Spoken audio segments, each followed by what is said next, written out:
교회 여러분, 우리들의 삶에는 여러 가지 고난과 역경이 있습니다.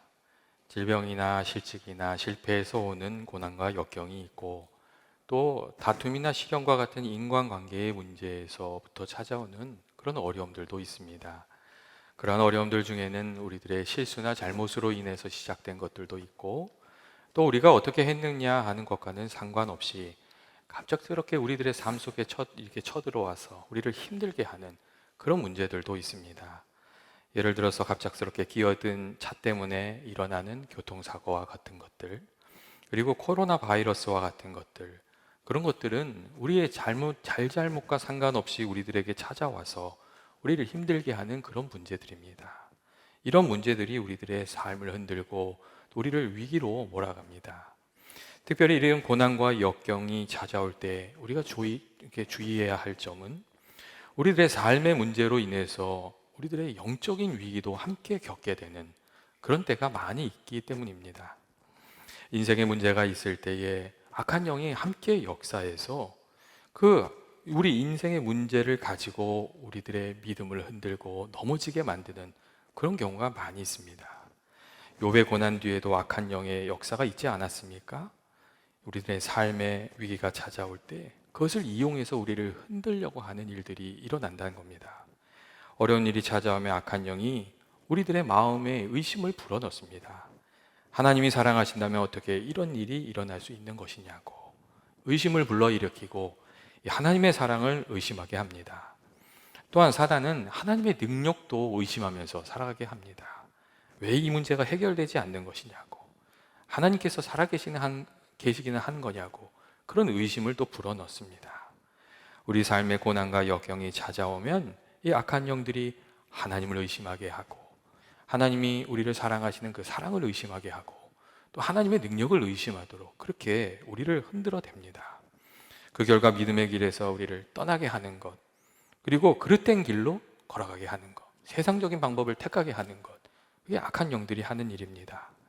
그렇기 때문에 우리가 우리 삶에 위기가 찾아올 때 우리의 마음을 좀 잘 지키면서 그렇게 살아갈 필요가 있습니다.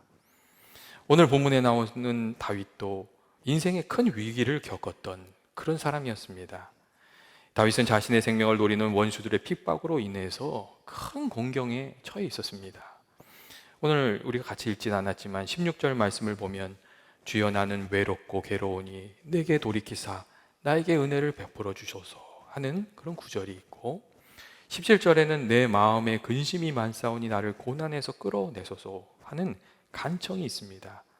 또한 18절에는 나와 나의 공고와 환난을 보아달라는 말이 있고, 19절에는 내 원수를 보소서 그들의 수가 많고 나를 심히 미워하나이다 하는 그런 말이 있습니다. 이 다윗이 정말 어려운 상황에 처해 있었던 것입니다. 하지만 다윗은 그러한 고난 중에도 절망하거나 낙심하지 않았고, 오히려 주님을 더욱 단단히 붙드는 믿음으로 하나님께 소망을 두고 주님을 의지함으로 나아감으로 그 고난을 이겨냈습니다. 그렇기 때문에 오늘 우리가 함께 읽은 이 다윗의 시편은 우리가 환난을 당할 때에 어떻게 믿음으로 이겨나가야 하는지를 우리들에게 잘 보여주고 있습니다. 먼저 오늘 성경의 말씀은 우리들의 삶에 환난이 찾아올 때에 하나님을 더욱 의지해야 한다고 그렇게 말해주고 있습니다. 고난이 이렇게 찾아왔을 때 다윗이 한 일이 무엇입니까? 그것은 하나님을 더욱 굳게 붙들고 의지하는 것이었습니다. 1절의 말씀을 보면 여호와여 나의 영혼이 주를 우러러 보나이다 하는 그런 말이 있습니다. 여기에서 주를 우러러 본다는 말은 내가 하나님께 소망을 둔다는 그런 뜻을 담고 있습니다. 이 환난의 때에 다윗은 하나님을 더욱 의지하고 이 하나님께 소망을 두고 그렇게 나아갔다는 것입니다. 일반적으로 사람들은 환경의 영향을 많이 받으면서 살아갑니다. 그렇기 때문에 환경이 좀 좋아지면 막 교만해졌다가, 환경이 조금 어려워지면 막 낙심하고 그렇게 되는 경우가 많습니다. 그런데 다윗은 그에게 정말 어려운 상황이 찾아왔을 때에 그 환경에 이리저리 흔들리는 것이 아니라 주님을 바라보면서 주님을 믿고 의지하면서 그 어려움을 뚫고 나갔습니다. 환경에 상관없이 하나님을 의지하고 어려울 때 더욱 하나님을 붙들고 의지했다는 겁니다. 하나님의 손에 모든 일의 결과가 달려있다는 것을 믿고 하나님께 기도하면서 나아갔습니다. 우리가 육신의 눈으로 하나님을 보려고 하면 하나님이 어디도 안 계십니다. 인간적인 계산으로 하고 내 생각으로 하나님을 믿고 따르려 하면 하나님을 끝까지 믿고 따를 수가 없는 경우가 참 많습니다. 하지만 우리가 믿음으로 보고 또 믿음으로 순종하면서 나아가면 하나님께서 확실히 계시는 것을 알게 되고 또 하나님께서 우리들의 구원이 되시고 능력이 되시는 것을 우리가 믿음의 길을 통해서 알게 되는 겁니다. 그래서 예수님께서도 자녀를 잃은 야이로에게 그렇게 말씀하시지 않으셨습니까? 자녀가 죽었다는 소식을 듣고 이 야이로가 크게 낙심할 때에 예수님께서 야이로에게 이렇게 말씀하셨습니다. 두려워 말고 믿기만 하라. 그리하면 딸이 구원을 얻으리라. 그렇게 말씀하셨습니다.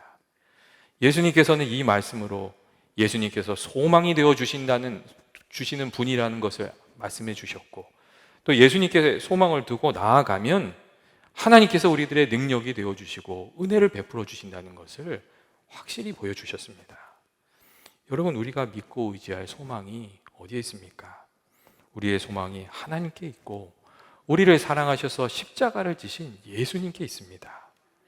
시편 121편에 내가 산을 향하여 눈을 들리라. 나의 도움이 어디서 올꼬? 나의 도움이 천지를 지으신 여호와에게서로다. 그렇게 말해주고 있습니다. 우리가 늘 흔들리고 바뀌는 사람을 의지하고 또 환경을 의지하면 언젠가는 낙심하지 않을 수가 없습니다. 하지만 우리가 하나님을 의지하면 언제든지 어떤 상황이든지 하나님께서 그 강한 손으로 우리들을 붙들어 주신 겁니다. 그렇기 때문에 우리가 늘 우리들의 시선을 하나님께 두고 하나님을 의지하면서 살아가야 됩니다. 그리고 어려움이 찾아올 때는 더욱 주님을 의지하면서 그렇게 나아가야 됩니다. 다음으로 오늘 성경의 말씀은 고난의 때의 성도는 더욱 하나님의 말씀을 의지하면서 살아가야 한다고 그렇게 말해주고 있습니다. 이 4절과 5절 말씀을 보면 환난 중에 다윗이 이 하나님의 말씀을 구하며 기도하는 것을 우리가 알 수 있습니다. 다윗이 이렇게 얘기합니다. 여호와여, 주의 도를 내게 보이시고 주의 길을 내게 가르치소서. 주의 진리로 나를 지도하시고 나를 교훈해 주옵소서. 그렇게 하나님의 말씀을 구하는 것을 우리가 볼 수 있습니다. 하나님의 말씀에 생명의 길이 있고 우리를 회복시키는 그 회복의 길이 있고 승리의 길이 있음을 확실히 그가 알았기 때문에 다윗이 이 고난 중에 하나님께서 말씀하여 주옵소서 이렇게 기도하고 있었던 겁니다. 실제로 다윗이 어려울 때마다 하나님께 예배하면서 하나님께 물었습니다. 이 다윗의 인생에 참 어려움이 많았는데 아말렉 군대가 자기의 마을을 쳐들어와서 자녀들과 모든 재물을 약탈해 갔던 때는 정말 아주 심각한 위기였습니다. 그때는 심지어 다윗의 신복들도 다 다윗을 원망하고 죽이려고 했습니다. 그런데 그때 그 절박한 때에 다윗이 한 일이 다른 게 아닙니다. 하나님께 예배하면서 하나님께 물었던 겁니다. 하나님, 제가 어떻게 해야 되겠습니까? 그렇게 물었을 때 하나님께서 아말렉 군대를 쫓아가라고 그렇게 말씀해 주십니다. 그리고 그 말씀을 붙들고 다윗이 나갔을 때에 하나님께서 은혜 베풀어 주셔서 이 길을 찾게 해 주시고 또 싸워서 잃어버린 것들을 다 찾고 회복해서 돌아올 수 있는 그런 은혜를 베풀어 주셨습니다. 우리들도 마찬가지입니다. 우리가 하나님의 말씀을 구하고 또 주신 말씀을 붙들고 나아가면 하나님께서 그 말씀과 함께 역사하여 주셔서 우리들에게 은혜 베풀어 주신 겁니다. 예전에 초등학교 4학년인 그 정희재라는 아이가 있었습니다. 그 아이가 아빠와 함께 지리산에 있는 그 천왕봉에 올랐는데 내려오는 길에 이리저리 기웃거리다가 아빠도 잊어버리고 또 길도 잊어버리고 말았습니다. 어느 순간 보니까 주위에 아무도 없고 되돌아가려고 해도 길을 찾을 수가 없는 그런 상황이 되어버리고 말았습니다. 그래서 이 아이가 그때부터 사흘 동안 홀로 깊은 지리산에서 헤매며 다녔습니다. 그런데 그때 아이를 지켜준 것이 다른 게 아니라 아버지가 예전에 들려주었던 말이었습니다. 밤이 되어 무서울 때에는 한국 산에는 맹수가 살지 않는다는 아버지의 말이 생각나서 용기를 얻었고, 비가 내릴 때는 산에서 비를 맞고 잠들면 체온이 내려가서 죽을 수 있다는 말이 떠올라서 침낭을 뒤집어 쓰고 밤을 꼬박 새웠다고 합니다. 그리고 길을 잃었을 때는 물소리가 나는 쪽으로 가면 산다고, 개울을 따라서 내려가면 산 아래로 내려올 수 있다는 말이 생각해서 물길을 찾았고, 물길을 따라서 결국 살아 돌아올 수 있었다고 합니다. 어려운 일을 당하고 당황하게 되면 길이 없는 것처럼 느껴집니다. 하지만 하나님의 말씀이 길이 있는 줄을 믿고 하나님의 말씀을 간절히 구하고 또 하나님 주신 말씀을 따라가면 그 말씀이 우리들의 길이 되어주는 것을 우리가 알게 됩니다. 하나님께서 주신 말씀을 우리들의 마음에 품고 살아가면 그 말씀이 성령과 함께 역사하셔서 우리가 어려울 때마다 힘들 때마다 우리들의 삶의 위로가 되고 능력이 되고 인생의 빛이 되어주는 것을 우리가 알게 됩니다. 그렇기 때문에 하나님의 말씀을 우리가 가까이 하고 어려울 때 주께서 주시는 음성에 귀 기울이면서 또 주신 말씀을 붙들고 믿음으로 살아가는 그런 삶을 살아가야 합니다. 주께서 말씀으로 우리들을 도우시고 또 함께 해주시기 때문에 그렇습니다. 마지막으로 오늘 말씀은 우리가 환난 내에 우리 자신을 좀 돌아봐야 한다고 그렇게 말해주고 있습니다. 하나님께서 의인의 길은 인정하시나 악인의 길을 인정하지 않기 때문이고, 또 하나님께서 교만한 자는 낮추시지만 겸손히 회개하면서 주의 도움을 구하는 이들에게 은혜 베풀어 주시는 분이기 때문에 그렇습니다. 오늘 말씀을 보시면 다윗도 고난의 때에 자기 자신을 되돌아보았습니다. 7절 말씀을 보시면 젊은 날의 죄와 허물을 기억하지 마시고 주의 인자하심을 따라서 주께서 나를 기억하시되 주의 선하심으로 하옵소서 하는 그런 말씀이 있고, 또 11절 말씀을 보시면 여호와여 나의 죄악이 크오니 주의 이름으로 말미암아 나를 사하여 주옵소서 하는 그런 말씀이 있습니다. 다윗이 이렇게 자신의 허물을 되돌아보면서 회개하고 또 하나님께 은혜를 구하면서 이렇게 그 어려움을 뚫고 나아갔다는 그런 이야기입니다.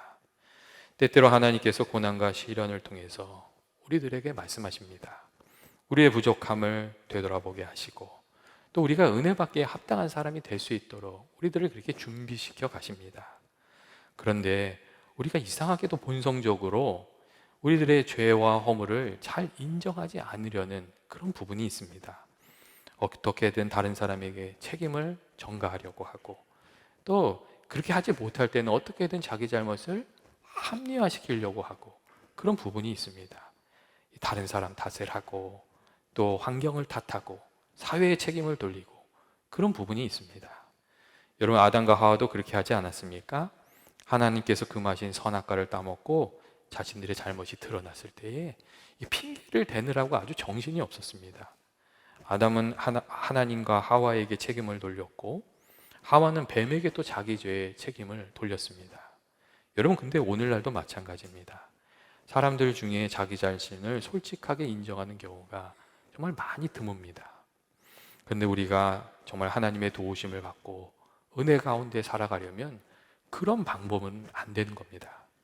의로우신 하나님께서 죄의 문제에 있어서 양보가 없으십니다. 그렇기 때문에 우리가 하나님의 은혜를 받으려면 정말 회개하고 정말 하나님께 나아가서 도움을 구해야 됩니다. 예수님께서 이 땅에 오셔서 가장 먼저 선포하신 말씀이 왜 그 회개하라 천국이 가까이 왔다 하는 그 회개의 메시지셨겠습니까? 우리가 회개하고 하나님께 나아가야 하나님 백성 돼서 살아갈 수 있기 때문에, 은혜 가운데 살아갈 수 있기 때문에 예수님께서 회개하라고 천국이 가까이 왔다고 그렇게 말씀하셨습니다. 혹 하나님께서 고난의 때에 우리에게 좀 회개하라고, 이제는 좀 내려놓으라고 그렇게 말씀하고 계신 것은 없습니까?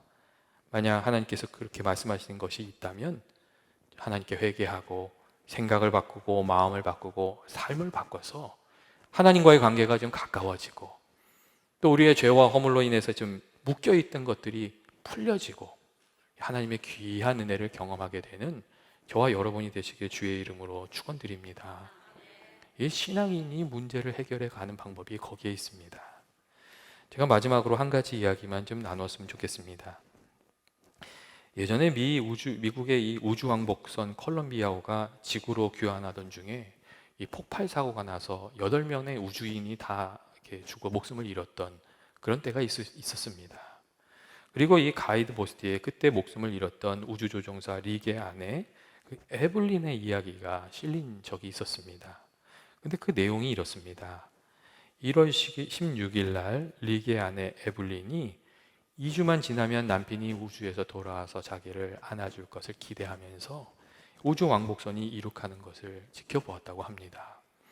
그런데 2월 1일 컬럼비아호가 지구 대기권에 진입하던 중에 텍사스 상공에서 그냥 폭발해버리고 말았습니다. 그 순간 에블린은 자신의 삶이 산산조각 나는 것을 느꼈고 딸 아리는 슬퍼 울면서 엄마한테 그렇게 물었다고 합니다. 엄마, 이제 내 수학 숙제는 누가 도와주지? 내가 결혼할 때는 누가 내 손을 붙잡아 주지? 그렇게 울먹이면서 불었다고 합니다. 그리고 거기에 아무 대답을 할 말이 없어서 그냥 딸아이를 이렇게 안아주었다고 합니다. 그동안 에블린은 한 번도 남편이 없는 미래를 생각해 본 적이 없었고 정말 처음 경험해 보는 충격과 절망감을 느꼈다고 합니다. 그런데 그때 마음속 깊은 곳에서 나지막하게 들려오는 음성이 있더란 겁니다. 그것은 늘 어려운 일을 겪을 때마다 한결같이 위안을 주던 주님의 음성이었고, 예수님께서는 에블린에게 그렇게 말씀해 주시더랍니다. 넌 헤쳐나갈 수 있을 거라고 그렇게 이야기를 해주더랍니다. 그 말씀이 들려질 때 에블린은 예수님의 큰 사랑이 자기와 함께 하고 있는 것을 깨닫게 됐고 용기를 낼 수 있게 되었다는 이야기를 해 주었습니다. 에블린이 늘 주님을 의지하며 살았더니 정말 인생의 큰 풍파가 찾아왔을 때 예수님이 그녀를 붙들어주고 계셨다는 것입니다. 여러분, 근데 우리들도 마찬가지입니다. 우리가 주님을 의지하면서 살아가면 하나님께서 우리들의 도움이 되어주시고 환난 날에 우리의 참 소망이 되어주신 겁니다. 주님의 말씀으로, 주님의 사랑으로 우리를 붙들어 주시고 우리들의 길을 인도해 주시는 겁니다. 오늘 우리가 예수님께서 이 땅에 오심을 기념하는 대림절 첫 번째 주일을 맞이했습니다. 여러분, 예수님께서 이 땅에 오신 이유가 무엇입니까? 예수님께서 이 땅에 오신 이유는 어두운 세상에 빛이 되어 주시고 소망이 없어 절망하는 이들에게 소망이 되어 주시고 우리가 하나님께 소망을 두고 살아가게 하시려고, 우리가 진짜 하나님께 소망을 두고 살아가게 하시려고 예수님께서 이 땅에 오신 것입니다. 그리고 예수님께서 정말 우리의 소망이 또 되어주셨습니다. 예수님께서 우리들에게, 소망이 없는 이들에게 이렇게 말씀해 주시지 않으셨습니까? 수고하고 무거운 짐진 자들아 다 내게로 오라, 내가 너희를 쉬게 하리라. 예수님이 그렇게 말씀해 주셨습니다. 여러분, 우리들의 삶에 우리를 힘들게 하고 속상하게 하는 일들이 때때로 찾아옵니다. 그때 절망하고 낙심하는 것이 아니라 우리의 눈을, 우리의 시선을 하나님께 두고 하나님, 내 눈이 주님을 바라보나이다, 이렇게 고백할 수 있는, 정말 주님을 믿고 의지하면서 나아갈 수 있는 저와 여러분 되시길 주의 이름으로 축원드립니다. 이 시간 같이 한번 기도하길 원합니다. 사랑과 은혜 많으신 하나님 아버지, 저희가 약할 때 강함이 되어 주시는 주님을 늘 의지합니다. 아버지께서 저희들의 삶 가운데 함께하여 주셔서 아버지 저희들의 삶을 붙들어 주시고 인도하여 주시고 저희들의 힘이 되어 주옵소서. 아버지, 어려울 때마다 저희들 주께 기도하게 하시고 주께서 그 기도를 붙들어 주셔서 아버지 주의 능력으로 성취하여 응답하여 주시옵소서. 주께서 늘 함께해 주시길 원하오며 예수님의 이름으로 기도합니다. 아멘.